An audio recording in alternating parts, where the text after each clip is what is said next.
Hello! So in this post I talk about the first two videos I made for BIME, and in particular there's an emphasis in regards to all the mistakes I made while putting them together, and ultimately what I learnt from them. And the point of this post, as indeed with the other posts, is it's championing the idea of basically getting your hands dirty and filmmaking outside of your comfort zone, because only by doing that are you going to acquire the skills which are going to empower you to do the filmmaking that you do want to do.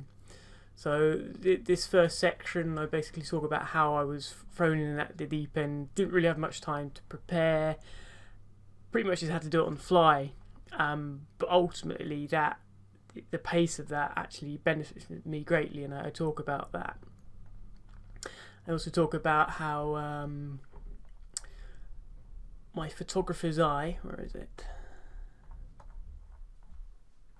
In particular, my 366 photography project, which I was doing at the time, helped me in my filming in regards to being very selective with my filming.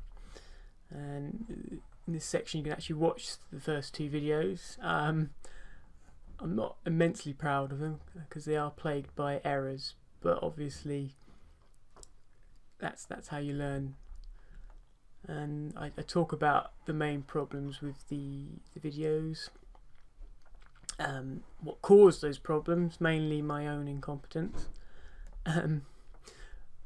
This section I talk about filming and interviewing subjects, both the logistics of it and how to make it more comfortable for yourself and for your subjects, and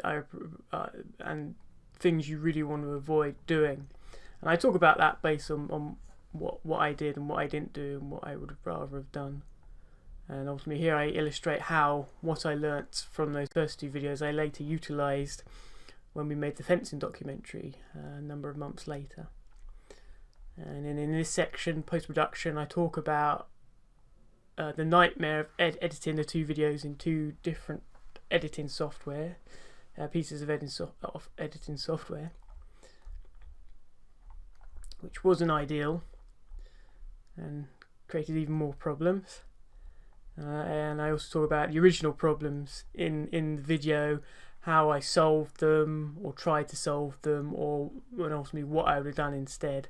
And here crucially also I also talk about the value of high definition and why you should definitely film in it. And yeah, I wasn't proud of those videos, but obviously as I demonstrate in this post I learnt a lot from them, and I round it off in this final section by basically just saying, if you're not willing to fail, then you're not willing to succeed. So throw yourself in at the deep end, make lots of mistakes, and you will gain a lot from it. And certainly you could start by reading this post. So I hope you get a lot from it and enjoy reading it.